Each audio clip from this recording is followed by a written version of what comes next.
K Ramkumar, അത് വെളിയിൽ വന്നത് അതായത് ഇവിടെ തരൂരും കേന്ദ്ര സർക്കാരും രാഷ്ട്രീയം പറയുന്നതേയില്ല, രാഷ്ട്രമാണ് പറയുന്നത്.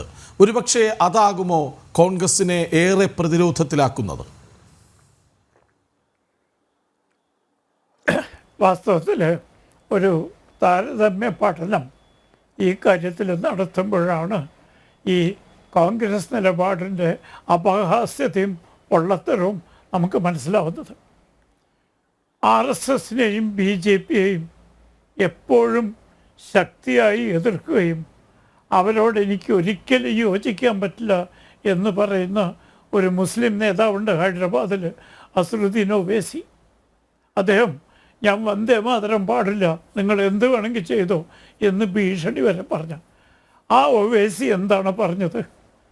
ആ ഒവൈസി പറഞ്ഞത് പാകിസ്ഥാൻ മനുഷ്യരാശിയുടെ നിലനിൽപ്പിന് ഭീഷണിയാണ്, അതൊരു മുസ്ലിം രാജ്യമല്ല, ഇസ്ലാം ഒരിക്കലും ഭീകരതയെ പരിപോഷിപ്പിക്കുന്നില്ല, സഹായിക്കുന്നില്ല, അനുഭാവമില്ല.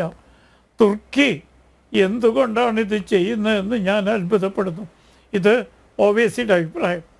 അതുപോട്ടെ, പാകിസ്ഥാൻ്റെ സ്ഥാപക കക്ഷിയായ ഇന്ത്യൻ യൂണിയൻ മുസ്ലിം ലീഗിൻ്റെ കേരളത്തിൽ നിന്നൊരു MP ETM ബഷീർ ഈ സംഘത്തിൽ സസന്തോഷം അംഗത്വം എടുത്തല്ലോ. ലീഗ് എന്തുകൊണ്ട് കോൺഗ്രസിനെ പോലെ നിലപാടെടുത്തില്ല? ഇതൊക്കെ പോട്ടെ, തെക്കേ ഇന്ത്യ ഫെഡറലിസത്തിൻ്റെ പേരിൽ രണ്ടാവണം എന്ന് വാദിക്കുന്ന DMKയുടെ കരുണാനിധിയുടെ മകള് കനിമൊഴി, അവർ ഈ അംഗത്വം എടുത്തല്ലോ. അവർക്ക് യാതൊരു പരാതിയില്ലല്ലോ. അവർ പറഞ്ഞത് ഈ സമയത്ത് രാജ്യം ഒറ്റക്കെട്ടായി നിൽക്കേണ്ട ആളാണ്. ശരത് പവാറിൻ്റെ മകള് സുപ്രിയ സൂലെ, അവരിതിൽ അംഗത്വം എടുത്തല്ലോ, ആരും എതിർപ്പ് പറഞ്ഞില്ലല്ലോ. പറയുന്നത് മുഴുവൻ നിർഭാഗ്യവശാൽ 140 കൊല്ലത്തെ പാരമ്പര്യമുള്ള ഇന്ത്യൻ നാഷണൽ കോൺഗ്രസിൻ്റെ ഒരു കുടുംബാംഗങ്ങളാണ്. കോൺഗ്രസ്സുകാരാണ് ഇത് പറയുന്നതെന്ന് പറഞ്ഞ് ആരോപിക്കാൻ ഞാൻ ആഗ്രഹിക്കുന്നില്ല. ഒരു കുടുംബത്തിന് വേണ്ടി സംസാരിക്കുകയാണ് ഇന്ന് ഇന്ത്യൻ നാഷണൽ കോൺഗ്രസ്. അവരുടെ കേരളത്തിലെ കാര്യസ്ഥന്മാർ ആരാന്ന് എല്ലാവർക്കും അറിയാലോ, അവരും അതിന് ചുവടപ്പിച്ച് സംസാരിക്കുന്നു. ഇന്ന് കേരളത്തിലെ ഒരു പ്രമുഖ നേതാവ് ശശി തരൂരിനെ കാര്യമായി വിമർശിച്ചിട്ടുണ്ട്. ചുരുക്കത്തിൽ ശശി തരൂര് രാഷ്ട്രമില്ലെങ്കിൽ രാഷ്ട്രീയമില്ല എന്ന് പറഞ്ഞ ആശയം ദഹിക്കാൻ നമ്മുടെ കോൺഗ്രസ് സുഹൃത്തുക്കൾക്ക് ഇന്ന് വരെ സാധിച്ചിട്ടില്ല. ഇന്ത്യൻ യൂണിയൻ മുസ്ലിം ലീഗിൻ്റെ നിലപാട് മാറി, അസറുദ്ദീൻ ഒവൈസിയുടെ നിലപാട് മാറി, സ്റ്റാലിൻ്റെ പാർട്ടിയുടെ നിലപാട് മാറി, സമജവാദ പാർട്ടിയുടെ അംഗങ്ങളടക്കം ഇതിൽ വന്നിട്ടുണ്ട്. RJD ബീഹാറിലെ RJD അടക്കം വന്നിട്ടുണ്ട്. എന്നിട്ടും ഇന്ത്യൻ നാഷണൽ കോൺഗ്രസ് ഇപ്പോഴും ചോദിക്കുന്നു, നേരത്തെ ഗോപാലകൃഷ്ണൻ പറഞ്ഞ പോലെ, എത്ര വിമാനങ്ങൾ നമുക്ക് നഷ്ടപ്പെട്ടു. എന്തൊരു ബാലിശമായ ഈ പാർട്ടിയെ നമ്മുടെ ജനങ്ങളെ എങ്ങനെ ബഹുമാനിക്കും, എങ്ങനെ ആദരവ് കൊടുക്കും, എങ്ങനെ വിശ്വസിക്കും? രാഷ്ട്രീയ പ്രവർത്തനം രാജ്യത്തിനും ജനങ്ങൾക്കും വേണ്ടിയാണെങ്കിൽ ഇതുപോലത്തെ രാഷ്ട്രീയ പാർട്ടിയെ ഈ രാജ്യത്തെ സാധാരണക്കാരെ എങ്ങനെ വിശ്വസിക്കും? ആ പാർട്ടിയിൽ നിന്നുകൊണ്ട് രാജ്യത്തിന് വേണ്ടി സംസാരിക്കുന്ന ആളുകളെ ഒറ്റപ്പെടുത്താൻ സംഘടിതമായ ശ്രമം നടക്കുകയാണ്.